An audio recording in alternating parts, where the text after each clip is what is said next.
जय हिंद दोस्तों, welcome back to our YouTube channel test of study.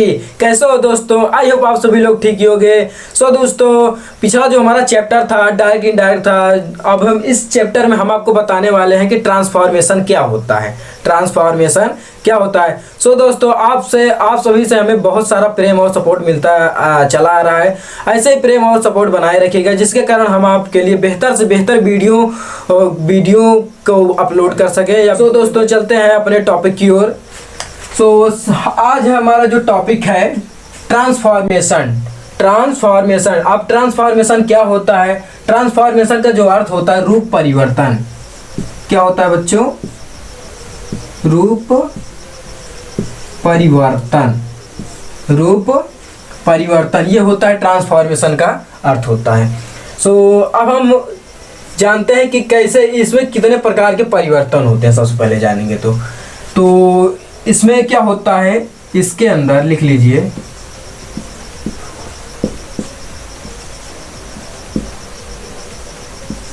इसके अंदर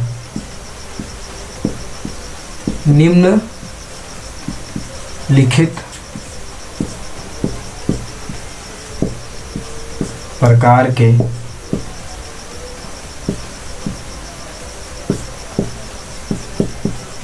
निम्नलिखित प्रकार के क्या होते हैं बच्चों? बदलाव होते हैं। इसके अंदर निम्नलिखित प्रकार के बदलाव, वो बदलाव कौन कौन से हैं लिख लीजिए। रिमूव टू,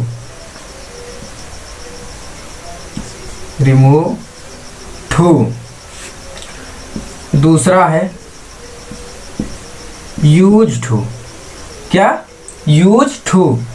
तीसरा है चेंज द डिग्री।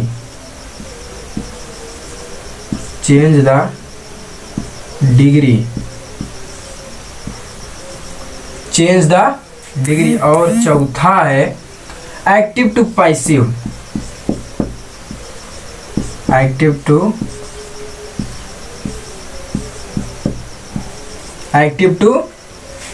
और पांचवा है change the sentence condition. Change the sentence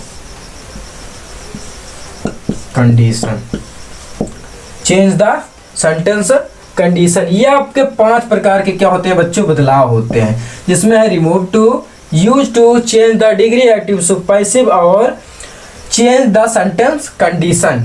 ये आपके 5 प्रकार के बदलाव हो गए। सो इन पांचों प्रकारों के बारे में हम जानेंगे। सबसे पहले आप प्रकार लिख लीजिए इसका। Number 1 remove two. क्या? Remove two. नंबर 1 रिमूव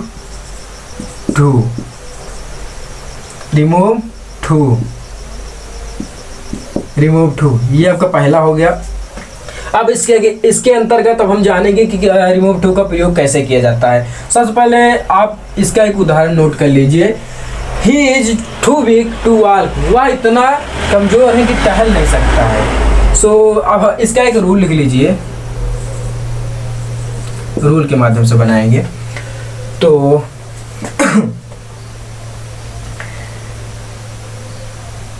जब वाक्य में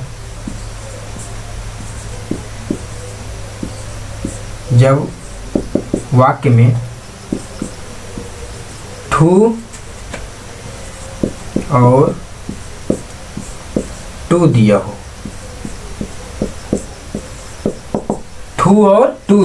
वैसे तो दोनों पढ़ा जाएगा, टू ही पढ़ा जाएगा, लेकिन इसे क्या पढ़ेंगे बच्चों? टू पढ़ेंगे। टू और इसे टू पढ़ देना। इससे आपको दोनों को पहचानने में आपको आसानी हो जाएगी। टू और टू दिया हो तो टू के स्थान पर, यानी टी डबल ओ के स्थान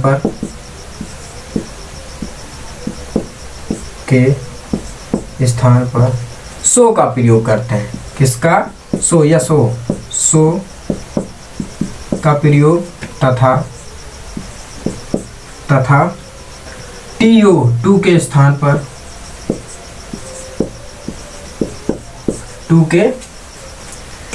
पर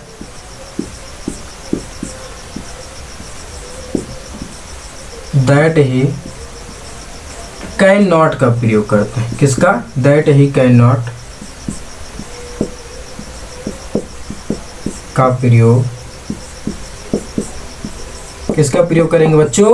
दैट ही कैन नॉट का प्रयोग करेंगे। पहले टू के स्थान पर सो का प्रयोग करेंगे और दूसरे टू के स्थान पर दैट ही कैन नॉट का प्रयोग करेंगे। जैसे दे दिए गया example, he is too weak to walk, वह इतना कमजोर है कि चल नहीं सकता है या टहल नहीं सकता है। सो अब हम इसका बनाएंगे तो रिमूव टू का प्रयोग करके क्या करना है? रिमूव टू, रिमूव मीन्स होता है हटाना, टू मीन्स होता है टू को हटाना। तो अब हम टू को हटाएंगे, ही का ही रहेगा बच्चों, इज का इज ही रहेगा और टू के स्थान पर किसका प्रयोग करेंगे? देखो सो का प्रयोग करते हैं, तो यहाँ पर सो का प्रयोग हो जाएगा। उसके बाद बीक का बीक ही रहेगा, बीक का बीक ही रहेगा। उसके बाद अगले वाले टू के स्थान पर दैट ही कैन नॉट का प्रयोग करते हैं। किसका? That he can not, walk का वाल्क ही रहेगा। राइट, आपको ये रूल समझ में आ गया? आई होप आपको ये समझ में आ गया। तब तक आप इसका एक स्क्रीनशॉट ले लीजिए। अब इसके आगे हम जानेंगे कि आगे इसका रूल कैसे होता है। ओके बच्चों, ओके। अब आप इसका अगला रूल लिख लीजिए, अगले रूल के माध्यम से जानेंगे।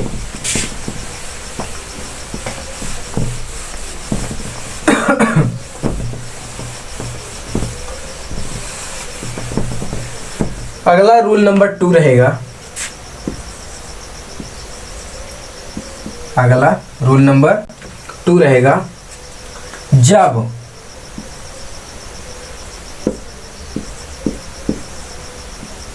जब वाक्य में पास्ट टेंस की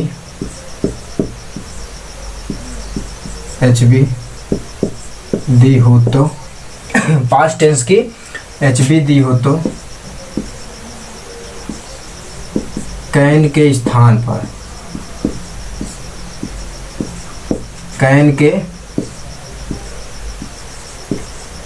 पर कुड का प्रयोग करते हैं।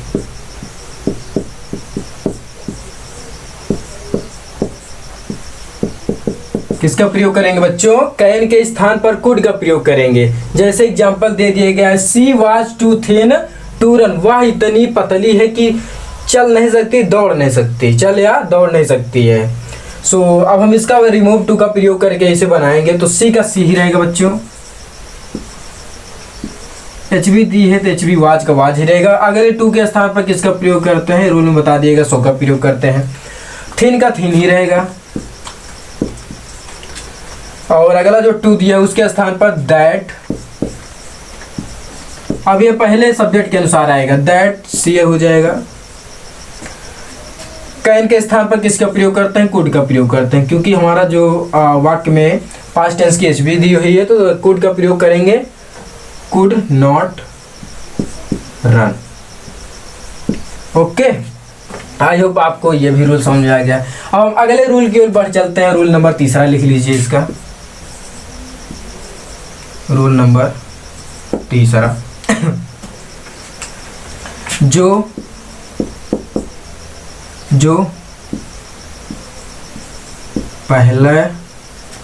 पहले सब्जेक्ट दिया होता, जो पहले सब्जेक्ट दिया होता है, जो पहले सब्जेक्ट दिया होता है, टू के बाद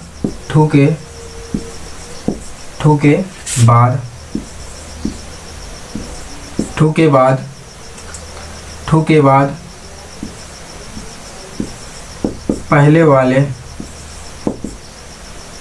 वाले के अनुसार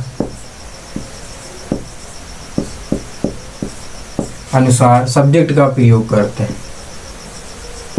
सब्जेक्ट का प्रयोग पहले वाले सब्जेक्ट के अनुसार, पहले वाले वाक्य पहले वाले के अनुसार सब्जेक्ट का प्रयोग, यानी जो आपका पहला जो मान लीजिए सब्जेक्ट इसमें आई दिया है ना, तो दैट के बाद आई ही लगेगा, मतलब पहले के अनुसार लगेगा। जैसे दे देगा आई एम टू बैड, मैं इतना बुरा हूँ कि that I can not see her face, कि उसका चेहरा नहीं देख सकता। तो बनाएंगे आई का आई ही रहेगा, रिमूव टू का प्रयोग करेंगे, आई का आई ही रहेगा और एम का एम ही रहेगा।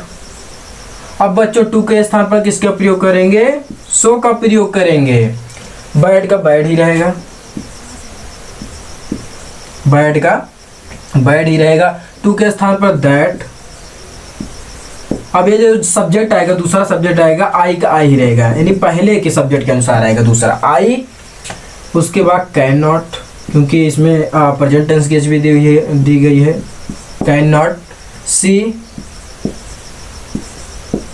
हर फेस, सी हर फेस, ये क्या हो गया, रिमूव टू हो गया, रिमूव टू, राइट, ये आपका रिमूव टू हो गया। आई होप आपको ये भी रूल समझ में आ गया है। अब हम अगले रूल की ओर बढ़ चलते हैं, रूल नंबर चौथा। रूल नंबर चौथा, रूल नंबर चौथा लिख लीजिए, जब वाक्य में सब्जेक्ट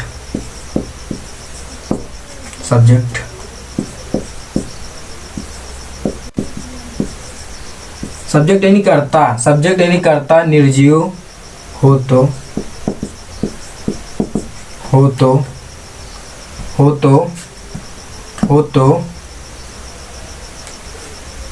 दैट के बाद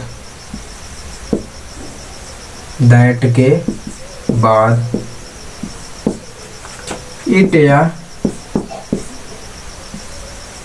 वन का प्रयोग करते हैं। किसका प्रयोग करेंगे, इट या वन का प्रयोग करते हैं। किसका प्रयोग करेंगे बच्चों, इट या वन का प्रयोग करेंगे। यानी ये क्या है, यदि क्या हो वाक्य में क्या हो, जो आपका कर्ता हो किसमें हो, निर्जीव हो, तो वाक्य का जो कर्ता हो दैट के बाद किसका प्रयोग है, इट या वन का प्रयोग। यानी पहले जो सब्जेक्ट इसके अनुसार आता था, पहले सब्जेक्ट के अनुसार आता था, अब ये सब्जेक्ट हट जाएगा, केवल इट या वन का प्रयोग किया जाएगा। सो इसके हम एग्जाम्पल के माध्यम से देखेंगे। The tree is too high to climb, यानी पेड़ वृक्ष इतना ऊंचा है कि चढ़ नहीं सकते हैं। तो अब हम इसका रिमूव टू करेंगे बच्चों, तो क्या होगा, द ट्री का द ट्री ही रहेगा, द ट्री। सब HB दी हुई है, इज का इज ही रहेगा। टू के स्थान पर किसका प्रयोग करता है, सो का प्रयोग करता है, ये आपको रूल में बता दिया गया है। टू के स्थान पर सो का प्रयोग करेगा, और हाई दिया तो हाई का हाई ही रहेगा, राइट, हाई का हाई रहेगा। अगले टू के स्थान पर किसका प्रयोग करेंगे, पहले number that.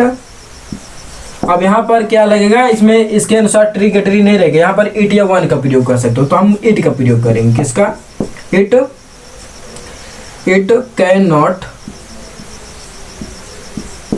Can not climb. The tree is so high that it can not climb, यानी वृक्ष इतना अधिक ऊंचा है कि इस पर चढ़ नहीं सकते हैं।